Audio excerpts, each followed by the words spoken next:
नमस्कार दोस्तों। सौम्या, तुम मेरे मम्मी पापा से तो मिल ली हो।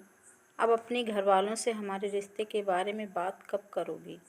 निशांत ने सौम्या के चेहरे पर अपनी नज़रें गड़ाते हुए पूछा था।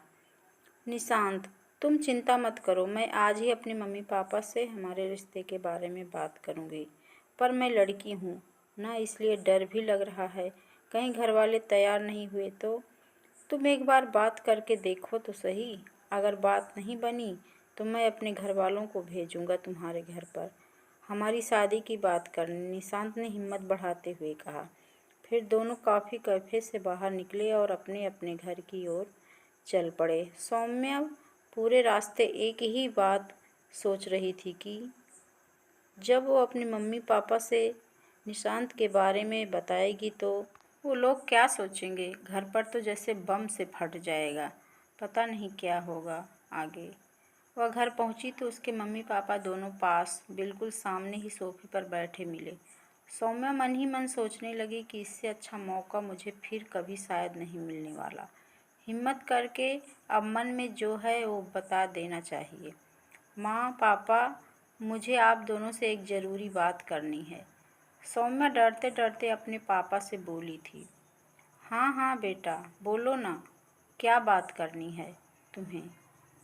उसके पापा ने मुस्कुराते हुए कहा। पापा, मैं और निशांत एक दूसरे को बहुत पसंद करते हैं और 4 साल से हम दोस्त हैं। अब हम दोनों शादी करना चाहते हैं। तनिक संकोच के साथ डरते डरते वह अपने पापा से बोली थी। ठीक है बेटा, जब तुम दोनों एक दूसरे को पसंद करते हो और जीवन भर साथ रहना चाहते हो तो हमें कोई दिक्कत नहीं है इस रिश्ते से। मैं और तुम्हारी माँ कल ही निशांत के घर जाते हैं तुम्हारा रिश्ता लेकर, सौम्या के पापा मुस्कुराते हुए बोले थे। दूसरे दिन सौम्या के सारे घर वाले निशांत के घर गए। निशांत के मम्मी पापा ने भी इन लोगों के स्वागत में कोई कमी नहीं छोड़ी। शादी के संदर्भ में दोनों पक्षों में खुलकर बात हुई और फिर निशांत और सौम्या की शादी तय हो गई। एक शुभ मुहूर्त में दोनों का विवाह हो गया। दोनों का विवाह बड़ी ही धूमधाम से हो गया। 5-6 महीने तो सब ठीक ठाक चलता रहा। फिर एक दिन सौम्या अपनी सासू माँ से बोली, मम्मी जी, रसोई में मसाले ख़त्म हो गए हैं, बाज़ार से मंगवा दीजिए। तब सासू माँ बोली, बहू, मैं तो हाथ से पीस कर ही इस्तेमाल करती रही हूँ।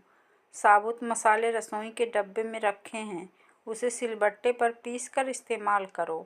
न बाज़ार से मेरे लिए आए थे पिसे हुए मसाले, न तुम्हारे लिए आएंगे। सासू माँ की दो टूक बातें सुनकर बेचारी सौम्या अपने कमरे में जाकर बहुत रोई। निशांत के घर आने के बाद आज की घटना के बारे में उसने उससे बताया तो उसने साफ शब्दों में कह दिया, मैं अपनी माँ से कुछ नहीं बोल सकता। दूसरे दिन रसोई का काम निपटाने के बाद सौम्या कपड़े धुलने के लिए वॉशिंग मशीन लगा ही रही थी कि तभी सासू माँ वहाँ आ गई। अरे बहू, तुम मशीन में कपड़े धोने जा रही हो क्या? जी मम्मी जी, सौम्या बोली। हाँ तो गिने चुने 4 कपड़े धुलने हैं, उसके लिए मशीन लगाने की क्या ज़रूरत है?